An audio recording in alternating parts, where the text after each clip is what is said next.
listening to The Revenue Engine with Michael Pacheco, a veteran CMO who has driven over $10 billion in revenue in the past decade with strategic marketing and customer-centric leadership. Join your host as he transforms marketing departments from cost centers into profit centers. Prepare to shift your marketing into high gear and drive unprecedented growth.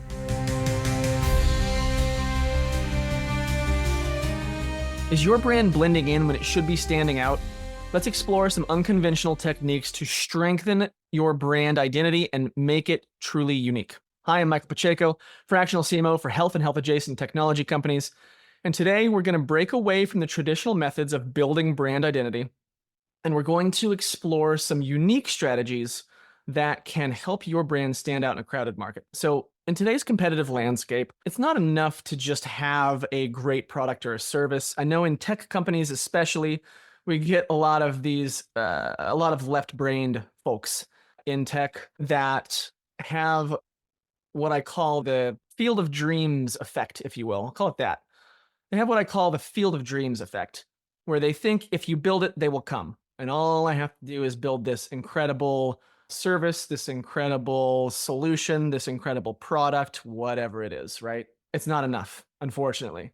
Your brand identity needs to resonate deeply with your audience, and it needs to distinguish you from the competition. No matter how unique you think you are, I promise you, it's just a fact of the matter. You're probably not that unique, and you need to set yourself apart from your competition. You need to give people a reason to remember you. Let's take a look at some unconventional approaches on how to do that. I've got 4 here. I want to talk about. Number 1 is going to be brand archetypes and storytelling. You want to use brand archetypes to create a deeper emotional connection with your audience.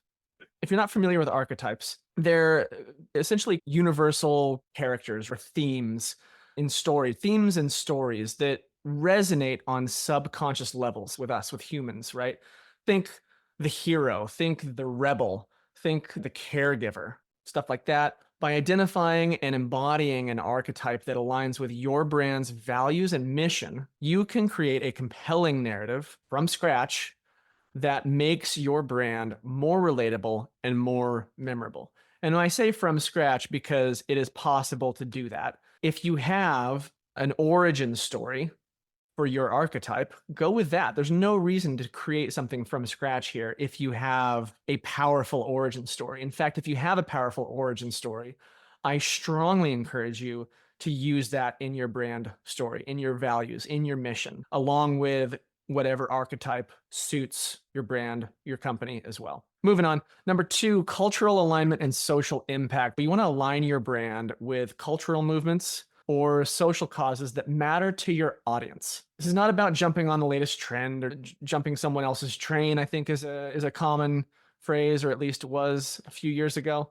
It's not about that. It's about finding a cause that genuinely reflects your brand's values.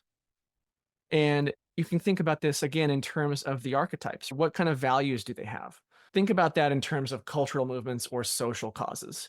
Brands that take a stand on social issues, you're going to turn people off. You're going to piss some people off. But here's the flip side of that same coin. You're going to forge stronger connections with customers who share those values, who believe in the same stuff that you believe in. It's going to make your brand identity more meaningful and more impactful to the people who should be mattering most to you anyway, because they're in alignment with what you believe. Hope that makes sense. Seems pretty straightforward. Numero 3, Sambang, multi-sensory branding. You want to go beyond visual and verbal branding by incorporating other senses into your brand experience. This one's cool, right? Think about how you can use sound or scent or touch to create a more immersive brand identity. For example, a signature scent in physical stores might be something that you might see. For example, I can think of right now in the summertime when I go into a Muji in southern Japan, immediately I get in my memory, I associate that with the smell of germanium essential oils. It's a thing that they did when I was going to university in Japan. I don't know if they still do it. I haven't been there in 4 or 5 years, 3 or 4 years. You could also think about a unique sound logo. For example, I think of NBC. If you watched TV in the 90s, maybe mid 2000s, it was bum bum. And that was the NBC jingle. Let's see what else. So even tactile experiences. So with that, think about if you're a product, if you're a medical device product, something like that, think about how you could incorporate something there, maybe into packaging for products that you've got, how that might reinforce your brand in a way that engages more multiple senses, right? And creates a lasting impression, something that people are like, this is different, this is weird, this is unique, this is fun. Finally, heritage branding. You want to leverage your brand's history and heritage, going back to the kind of this idea of storytelling, to create a strong sense of identity. Even if your brand is relatively new, you can create a founding story that highlights your origins, challenges that you've overcome, the journey that led you to where you are today, right? Your origin story. Heritage branding like that really appeals to customers' sense of nostalgia, their sense of tradition, which may not off the cuff, you're thinking like, I'm a tech company, I'm at the cutting edge, I don't want Luddites to associate with my brand. And I don't think that's necessarily, it needs to be the case. Take someone like me, for example. I have a great appeal for the old and the new. I live off grid in the mountains. I grew up on a 700-acre grass seed farm in Oregon, and I love old tractors. I have an old 150-year-old hand plow out in my shed right now that I don't have any use for. I just think it's really cool. I've got some knives from my grandfather out at the farm. I've got all sorts of stuff. Heritage branding appeals to customers' sense of nostalgia and tradition. It creates deeper emotional connection and a sense of trust and reliability. So let's take a look at some brands that have successfully implemented some of these less conventional techniques. Harley Davidson, right? Harley Davidson archetype. Take a guess. What do you think the Harley Davidson archetype is? Hopefully it didn't take you too long. It's the rebel, right? Clearly, their archetype is the rebel. They've built a strong brand identity around that rebel archetype, right? It's America's biggest cosplay. This is how I see it. Their branding is all about freedom, individuality, defiance. All this stuff resonates deeply with their target audience. This consistent use of the rebel archetype has made Harley Davidson and their brand identity one of the most recognizable, certainly in the USA, if not the world. Number 2 is going to be Ben & Jerry's social impact alignment. Ben & Jerry's is a great example of a brand that has aligned with social causes in the past, and I believe they continue to as well. The company they've got a long history of advocating for social justice, environmental protections, LGBT rights, things like that. This alignment with cultural and social movements has strengthened their brand identity and deepened customer loyalty. Again, they probably pissed off some people on the conservative end of things, but for their audience, they've strengthened that brand identity. They've strengthened that loyalty. They've strengthened that connection. Number 3, finally, we've got Starbucks multi-sensory experience. Starbucks creates a multi-sensory brand experience with what? It's coffee aroma. You walk into a Starbucks, it always smells amazing. There's Starbucks music. They've got this consistent kind of vibe with their music playlists. The tactile, the feel of their cups, the feel of their packaging. These sensory elements are carefully designed to create this kind of like warm and welcoming environment that really reinforces Starbucks brand identity as that, what do they call it? That third place, right, between home and work. Are you dreaming of digital domination? Wake up to Boxer, your dream team for web services, marketing logistics, SEO, and content. We don't just help you play the online game, we help you change it. If you're ready to rewrite the rules of your industry's digital landscape, visit boxer.agency today and let's get started.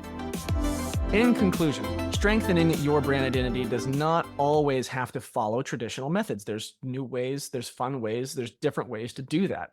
Things like the brand archetypes, aligning with cultural movements, incorporating multi-sensory elements, and leveraging your brand's heritage. All of these can create unique and powerful brand identity that truly stands out. I want you to reflect now on your current brand identity. Are you tapping into deeper archetypes or cultural alignments that resonate with your audience? And I want to be clear here. I'm not saying that everybody should align themselves with some kind of social justice or some kind of cultural alignment or something like that. I, for example, tend not to. Right? I'm pretty anti-DEI, but That's about it. I think that's pretty much about as much as I've aligned myself with anything. I think business is a meritocracy, and I think DEI is a pox on that whole idea. Business should just, you want A players. I don't care what color they are or what gender they are or what sex they are. I don't care about any of it. I just want the best people for the job. And if they align with my company's culture, it's a win and we're good to go. Point being, I'm not saying that you should always do this, but these are things to consider. Question number 2, how can you incorporate sensory elements to make your brand experience more immersive? Finally, what stories from your brand's history can you leverage to strengthen that brand identity? So, guys, considering these questions, the idea here is for you to think about how you can potentially implement some of these ideas into your current marketing strategies. You want to use these questions to expose opportunities for improving your brand identity. If you're struggling with any of this, if you're ready to create your brand identity in a unique and impactful way, I'm here to help. Reach out to me and let's chat. I'll buy you 14 beers worth of my time at no cost to you. That's a half an hour on Zoom. I have nothing to sell you. My only goal is to provide you with actionable value that you can apply directly to your business. You can get at me on LinkedIn or by reaching out to me directly on my website. That's michaelpacheco.co. If you found this video helpful, please give it a like and let me know what was valuable for you in the comments. And don't forget to subscribe to the channel if you're watching this on YouTube. If you're listening to this as a podcast, please give us a review on whatever platform it is that you're listening on. All of these things help us reach more businesses and help more businesses, and that's really our big goal here. In the meantime, I want to thank you for all that you do and for all the contributions that you're making in the world with your business. As ever, I'm Michael Pacheco. Until next time, cheers. You've been listening to The Revenue Engine with Michael Pacheco. For inquiries into market leadership, tailored strategies, or personalized consulting, visit michaelpacheco.co.